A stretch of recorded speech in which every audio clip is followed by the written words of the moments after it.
नमस्कार मित्रों। कल इंडिया टीवी पे एक बहस चल रही थी आरक्षण के ऊपर। तो मुझे लगा कि एक वीडियो आरक्षण के ऊपर हमें भी बनानी चाहिए। मेरा जो आज का वीडियो का जो मकसद है वो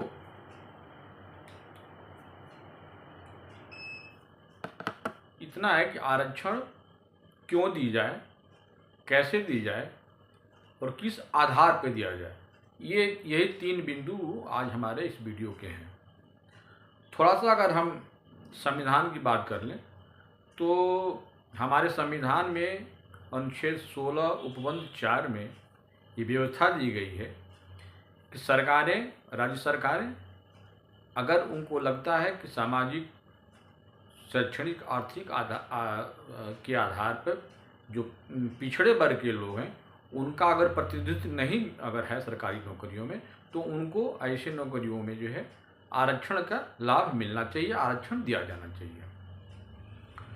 अब ये बात संविधान में लिख दी गई है जो है, और जब देश आज़ाद हुआ उसके बाद से एससी और एसटी यानी कि अनुसूचित जाति और जनजातियों को ये आरक्षण ये स्वतः ही दिया गया। ये आम लोगों को लगा कि नहीं, ये जो लोग हैं ये समाज में बहुत निम्न स्तर पे हैं, इनका रहन सहन भी निम्न स्तर है और इनका प्रतिनिधित्व भी, चूँकि शिक्षा भी कम है तो प्रतिनिधित्व भी कम है सरकारी सेवाओं में, इसलिए इनको जो है आरक्षण दे दिया गया और इस पर बहुत ज़्यादा हो हल्ला नहीं हुआ। लेकिन ये जो आरक्षण की जो नीति जो बनी कि किसको दिया जाए, उसका देखा जाए तो लाभ जो है वो उस वर्ग को अच्छे से हो नहीं पाया है। यानी कि आज भी अगर देखिए तो आरक्षण का पूरा लाभ जो नीचे तबके के लोग हैं उनको नहीं मिल पाया है और कुछ जिन लोगों को मिला है उन्हीं को जो है ये मिलता जा रहा है। तो आखिर में ये जो हमारी जो व्यवस्था है ये कैसे ठीक होगी और क्या ये उचित था कि हम जो ये जात के आधार पर जो हम आज रिजर्वेशन दे रहे हैं। तो अगर आप ये ध्यान दीजिए कि संविधान में जब ये बात कही गई है कि सामाजिक और शैक्षणिक रूप से जो वर्ग कमज़ोर हो, शोषित हो, उनको आरक्षण मिलना चाहिए। अब यहाँ पर ध्यान देने वाली बात है, उन्होंने जात का नाम नहीं लिया, वर्ग का नाम लिया, यानी कि क्लास का नाम लिया। जो है क्लास यानी वर्ग जो है वो एक समूह है, उसका जो रिप्रेजेंट करता है जो भी कमज़ोर लोग हैं उनको आरक्षण देने की बात कही गई है। लेकिन हमारे राजनेताओं ने, यहाँ तक कि सुप्रीम कोर्ट ने भी वर्ग को जो है वो जात के रूप में ही देखा और इस पर वो सहमति दे दिया। जो है मेरा बड़ा इस पर असहमति है। क्योंकि पूरी दुनिया में, या यूँ कहिए कि जो पूरी जो प्राणी जगत है इसमें 2 ही वर्ग हैं। अगर देखा जाए तो अगर हम वर्ग के आधार पर रिजर्वेशन करते हैं 2 ही वर्ग हैं, एक स्त्री वर्ग और एक पुरुष वर्ग। स्त्री वर्ग का हमेशा शोषण जो है होता आया है पुरुषों द्वारा। जो है यहाँ तक कि स्त्रियां भी कभी जो एक लेवल के ऊपर जाती हैं वो भी जो है वो स्त्रियों का शोषण करती हैं। तो सामाजिक रूप से देखा जाए तो स्त्रियां सबसे ज़्यादा शोषित हैं और उनका शिक्षा का भी स्तर कम रहा है पुरुषों की तुलना में। तो मेरे ख्याल से अगर वर्ग अगर इसका डिवीज़न करना हो आरक्षण का, तो ये जेंडर के आधार पर होना चाहिए, लिंग के आधार पर होना चाहिए, न कि जात के आधार पर होना चाहिए। तो पहला तो ये है कि स्त्री समूह को आरक्षण मिलना चाहिए, वो क्योंकि वो शोषित वही है। जो है अब सवाल उठता है कि इस पे बात होगी कि भाई ये जो कमज़ोर लोग हैं, ठीक है, अगर ये लगता है कि जो जातियां सामाजिक रूप से जो पिछड़ी जातियां हैं उनको आरक्षण दिया जाए, कोई बात नहीं है, उनको आरक्षण दीजिए। लेकिन उसमें जो है नारी को, स्त्री को अगर आरक्षण दिया जाए तो मेरे ख्याल से वह परिवार के उन्नति के लिए वो ज़्यादा बेटर होगा बनस्पत अगर किसी को पुरुष को दे देते हैं। तो ये हो गया कि हम जात के आधार पर क्यों कर दिया। जो है हम उसको वर्ग के आधार पर और जेंडर के बेस पर जो है रिजर्वेशन होना चाहिए। और अगर आपको जात पे ही लेना है तो उन्हीं जातियों में से जो स्त्रियां हैं जो उनको आरक्षण का लाभ जो है मिलना चाहिए। और उनको जब आरक्षण मिलेगा तो ये कहा जाता है कि जो माँ होती है या जो महिला होती है परिवार को, वही शिक्षा का जो है वो आधार बनती है, वही बच्चों को शिक्षा देती है, आगे बढ़ाती है। तो उसके पास अगर जो है वो सरकारी नौकरियां होंगी जो है, या वो आर्थिक रूप से मजबूत होगी, तो मेरे ख्याल से वो परिवार को और समाज को आगे बढ़ाएगा। और इस तरह से देखा जाए तो आरक्षण का लाभ जो है उनको अच्छी तरह से मिलेगा। अब सवाल ये उठता है कि ये आरक्षण का आधार का हो, कैसे आरक्षण दिया जाए। तो देखिए, हमारे यहाँ जो व्यवस्था हो गई है कि वो एक का कास्ट को ले लिए, जात को ले लिए, और जातियों का जो है एक जो है परसेंटेज बांट दिया कि इतना परसेंटेज है, रिजर्वेशन हो गया जो है 22%, 27%, जो भी रिजर्वेशन हो गया जो है। ये कंसेप्ट बहुत गलत है। इससे क्या हो रहा है कि जो गरीब लोग हैं, किसी भी जाति में हो, गरीब तो गरीब ही है, उसको लाभ नहीं मिलता है। सरकार को ये चाहिए कि एक आधार बना ले। मैं कह रहा हूं कि ठीक है, आप जात के आधार पर ही अगर आप रिजर्वेशन देते हैं, तो पहले आप उनका चयन कीजिए जो सबसे गरीब है, यानी कि एक आधार बनाइए। जो भूमिहीन है, जिसके पास कोई जमीन नहीं है, पहले आरक्षण आप उसको दीजिए। जो है जब भूमिहीन है उसको आरक्षण देंगे, उसका जीवन स्तर जब कुछ सुधर जाएगा, तो फिर जब वो ऊपर आएगा, तो फिर आप उसके अलावा जो अन्य लोग बचेंगे तो फिर उनको आरक्षण दीजिए। जो है तो एक तो हो गया कि पहले जितने भूमिहीन हैं उनको आरक्षण दीजिए। जो है उसके बाद आपको लगे कि हाँ, ये सेचुरेशन हो गया है भूमिहीनों का, तो उसके बाद से आप एक कैप कीजिए जिनके पास 1 एकड़ जमीन है, 2 एकड़ जमीन है, क्योंकि लैंड ही है वही आपके असली जो है वो आपका स्रोत, जो आय का जो धन का स्रोत है, हम उसी से नाप कर सकते हैं। नौकरी में तो आज आप 20,000 25,000 रुपया कमा रहे हैं, हो सकता है कि आप न कमाएं, नौकरी छूट जाए, या आने वाली पीढ़ी जो है वो ऐसे रह जाए। तो एक आधार जो है वो मेरे ख्याल से भूमि का आधार होना चाहिए। आरक्षण जो है जातियों के आधार पर भी अगर आप दे रहे हैं, तो जो पहले भूमिहीन है उनको आरक्षण दीजिए। जो है वह आदमी जिसके पास 2 एकड़ 4 एकड़ जमीन है, पहले उनको बाहर रखिए। जो है तो भूमिहीनों को पहले दीजिए। जो है इससे क्या होगा कि जो गरीब लोग हैं, जो हर एक जाति में गरीब होती है, उनको इससे आरक्षण का लाभ मिलेगा। अब हो क्या रहा है कि जैसे ही कोई जाति है उसको आरक्षण मिला, तो उसमें जो मजबूत लोग हैं, जो थोड़ा बहुत होशियार हैं, धन जिनके पास है, थोड़ा पढ़े लिखे लोग हैं, वो जो है इसका लाभ उठाते हैं, और फिर गरीब जो है वैसे गरीब का गरीब ही रह जा रहा है। तो एक तो ये है कि नीचे स्तर से इस आरक्षण को दिया जाना चाहिए, न कि ऊपर लेवल से, और समान रूप से इसको न देखा जाए, तभी आरक्षण का लाभ मिलेगा। जी, दूसरी बात ये है, आजकल मैं देख रहा हूं कि जो पिछड़े लोग हैं वो भी अनुसूचित जाति में आना चाह रहे हैं लोग। जो है और इसके लिए अनुसूचित जात के लोग मेरे ख्याल से देख रहे हैं कहीं कोई वो आंदोलन भी नहीं कर रहे हैं। ये बहुत ही गलत चीज़ है। जो है भाई, जो हमारे यहाँ जो व्यवस्था बनाई गई है सामाजिक रूप से पिछड़े के रूप में, उसका एक मानदंड है। जो है और उस मानदंड में एक भेदभाव का मानदंड, जो अस्पृश्यता का मानदंड बहुत बड़ा माना गया है। जो है और ऐसे में अगर देखिए आप, तो जो लोग पिछड़े से जो इस दलित कोटे में आना चाहते हैं, जैसे कि अभी देखिए निषाद पार्टी है, चाहे वो बिहार में मुकेश सहनी की पार्टी हो, या यहाँ पे संजय निषाद हो, इनको ले लीजिए, ओम प्रकाश राजभर को ले लीजिए। तो देखिए, ये जो जातियां हैं, ये कभी भी जो भेदभाव या अस्पृश्यता के भाव इनके साथ जो है अन्य जो लोग हैं वो कभी नहीं रखे हैं। जो है तो मेरे ख्याल से इसके SC ST के कोटे में OBC वर्ग के जो भी लोग हैं उनको यहाँ पे लाना ये कहीं उचित न। अगर आते तो फिर तो वो जो है जो पैमाना है सामाजिक शोषण का, वो तो बिल्कुल जो है वो एक तरह से ढीला हो जाएगा, फ्रेजाइल हो जाएगा। और ये जो है, और जब वो लोग जब नीचे इसमें आएंगे SC ST कोटे में, तो SC ST के जो लड़के हैं वो तो वैसे भी कमज़ोर होते हैं, वो सामाजिक रूप से दबे भी हैं और आर्थिक रूप से कमज़ोर हैं। तो इसमें जो लड़के जो नौकरी में आ रहे हैं ये नहीं आएंगे, और फिर जो है OBC के जो कमज़ोर लोग जो इसमें आएंगे उनकी सीटें ले लेंगे। जो है तो मेरे ख्याल से जो दलित समाज है उनको भी ज़रा खड़ा होना है कि किसी भी ओबीसी के लोगों को एससी के कोटे में न लाए, इससे उनकी एससी के लोगों की स्थिति खराब होगी।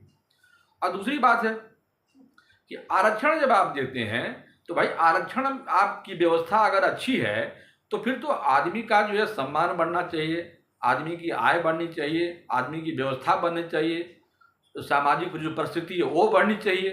अगर वो बढ़ रही है तो फिर इसमें से लोगों को निकलना चाहिए जो है, यानी कि जो दबे कुचले लोग हैं उनको अगर मौका मिला, इस आरक्षण के माध्यम से नौकरी मिली चाहे जो भी मिली, जीवन स्तर अगर बदला, तो ऐसे लोग तो भाई इस आरक्षण के दायरे से और ऊपर उठना चाहिए जो है। वो उल्टा रहा है, सारे लोग जो है अब ओबीसी बनना चाह रहे हैं, सारे लोग अपने को जो ओबीसी है वो एससी बनना चाह रहा है।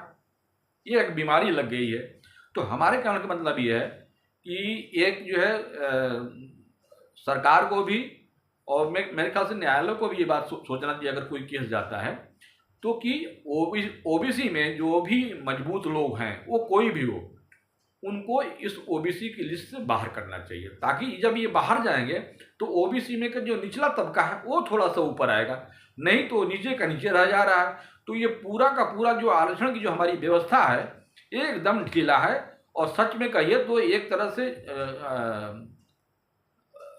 उस वर्ग में भी, जैसे कि लोग कहीं कहीं अब सुनने को मिलता है कि मनवादी व्यवस्था जो है, हालांकि ऐसी कुछ व्यवस्था का मैं विरोधी हूँ, और ये खुद भी एक शब्द जो है ये प्रचलन में जो आ गया है ये अपने आप में ही बहुत भ्रामक है जो है। लेकिन हर एक जाति में कुछ न कुछ जो है मजबूत महत्व के लोग होते हैं, उनको उस जाति का मनु कह सकते हैं। और हर एक जातियों में इस तरह की जो स्तरीकरण है जो है वो बना हुआ है, चाहे सामाजिक रूप से भी हो और जो है वो शैक्षणिक रूप से, आर्थिक रूप से ये बना हुआ है। तो एक तो ये बात हो गई कि जो मजबूत लोग हैं पहले उनको चिन्हित किया जाए, और चिन्हित करने का देखिए कुछ आधार अभी जो जैसे हमने बताया कि जो पहले आरक्षण जो है भूमिहीनों को दीजिए, वैसे ही इसमें भी ओबीसी में भी आप एक बना दीजिए कि 4 एकड़, 1 एकड़, 2 एकड़, 3 एकड़, जो भी आप एक सर्वे कर लीजिए कि किन किन लोग कितने लोग हैं जो जिनके पास इतनी ज़मीनें हैं, इतने समृद्ध लोग हैं, उनको बाहर कीजिए जो है, और बाकी लोगों को उसमें जो है आरक्षण की जो है वो व्यवस्था कीजिए। क्योंकि देखिए अगर ऐसे नहीं होगा तो हमारे जो भी कमज़ोर लोग हैं, चाहे वो किसी भी वर्ग में है, वो उनका लाभ इसको कुछ नहीं मिलेगा, और वो लोग ऐसे झुनझुना जो है वो जातियों के नाम बजाते रहते हैं। लाभ इसका जो है उस जातियों के जो मठाधीश लोग हैं वो पाते हैं। तो आज ज़रूरत है कि इन मठाधीश लोगों को, जो बहुत शक्तिशाली हैं, जो बहुत समृद्ध हैं, या यूँ कहने के लिए पिछड़ी जाति के लोग हैं, और उनकी जो रहन सहन, जो उनका बर्ताव है, वो सामाजिक अर्थशास्त्र से भी देखा जाए तो वो भी किसी भी सामान्य वर्ग के लोगों से कम नहीं है। ऐसे लोगों के मेरे ख्याल से इससे बाहर करना चाहिए, और नीचे के लोगों को वो जो है वो ऊपर लाना चाहिए जो, क्योंकि जब से नीचे से लोग ऊपर नहीं आएंगे तो फिर वो आरक्षण से जो दबा है वो हमेशा दबा ही रह जाएगा। तो कुछ न कुछ इस तरह से एक व्यवस्था होनी चाहिए ताकि वो बाकी लोगों का जो है उस आरक्षण का जो है वो लाभ मिल सके। अब एक बात और मैं बता दूं, अक्सर जो लोग कहते हैं कि जात के नाम पर भेदभाव होता है, देखिए ये थोड़ा सा आप सोचिए जो है, भेदभाव जो है वो जातियों के आधार पर नहीं होता है। ये नहीं है कि कोई दलित हो गया तो उसके साथ भेदभाव हो गया, कोई ओबीसी हो गया, कोई उसके नाम से इस तरह से भेदभाव नहीं होता है। हमेशा भेदभाव जो है सामाजिक जो परिस्थिति होती है आदमी का, उसके ऊपर होता है। अगर मान लीजिए कि कोई उच्च वर्ग का आदमी हो और उसके घर चिराग पासवान जाएं तो क्या वो उनके लिए खड़ा करके घर में नहीं बैठाएगा, उनको अपनी थाली में नहीं खिलाएगा? जरूर खिलाएगा। एक एग्जाम्पल मैं आपको ये दे रहा हूँ, इसलिए दे रहा हूँ कि समाज में कभी भी भेदभाव जात के आधार पर नहीं रहा है, उस आदमी की क्या परिस्थिति है उसके आधार पर रहा है। चूंकि एक बड़े पैमाने पे सामाजिक रूप से शोषित वो वर्ग रहा है, इसलिए हम ये मान लिए कि हम उनके साथ भेदभाव करते हैं। जैसे जैसे समाज आगे की तरफ बढ़ा हुआ है, खुद भी आप देख लीजिए, आप कहीं भी आपके मन में ये बात नहीं आती है कि ये फलाना आप जाते हैं, जब ट्रेन में जाते हैं तो कहाँ देखते हैं कौन कौन आपके अगल बगल है। आप दुकान पे जाते हैं तो आप कौन देखते हैं कि कौन कौन है और किस जाति का है। इस तरह की भेदभाव जो है अब काफ़ी कम हो गए हैं। हालांकि अभी स्थिति उनकी बहुत ही खराब है, इसमें कोई दो राय नहीं है। तो मित्रों, मेरा आज ये बात कहना है कि भेदभाव का जो आधार होता है वो केवल जाति नहीं है। मनुष्य की उसकी जो स्थिति है, जो परिस्थिति है, स्थिति ने परिस्थिति है, उसके आधार पर लोग दूरी बनाते हैं। जो है जात के आधार पर दूरी नहीं बना सकते। एक तो एक बात ये हो गया। दूसरा, और जो मैं पहली बार बोला कि वर्ग के आधार पे स्त्री वर्ग को आरक्षण दिया जाए, इस पर भी सोचने की ज़रूरत है। क्योंकि आरक्षण मिलना तो है, वो जात के आधार पे ही अगर देखा जाए तो जो है, क्योंकि जब हम वो सामाजिक और शैक्षणिक का जब हम आधार बनाते हैं तो उसमें ये लगता है कि इन जो जातियां हैं, जो दलित हैं, इनका जो है शोषण वास्तव में हुआ है, बहुत पहले से होता चला है। वो तो लॉजिक है जो है। अभी जो ओबीसी का जो आरक्षण हुआ, जो 90 में मंडल कमीशन के द्वारा आया, मैं आपको इसमें कुछ चीज़ें मैंने स्पेसिफिक बता दूं कि बीपी मंडल जो बिहार के थे, इस आयोग गठित हुआ और उसमें 5 मेंबर थे।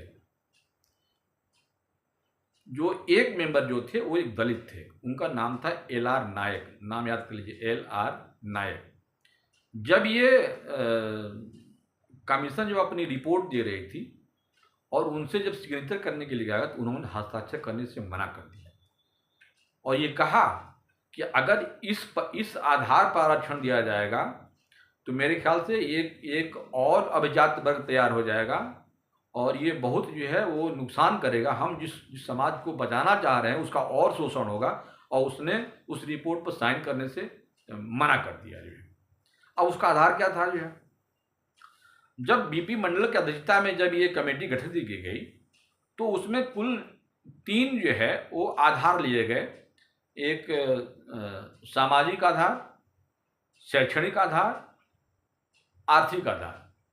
तो सामाजिक जो आधार लिए गए उसमें भी जो है वो 4 इंडिकेटर थे जो है, और जो शैक्षणिक था उसमें 3 इंडिकेटर और आर्थिक में भी 4 इंडिकेटर, यानी कि 4 सामाजिक में, 3 शैक्षणिक में और 4 आर्थिक में।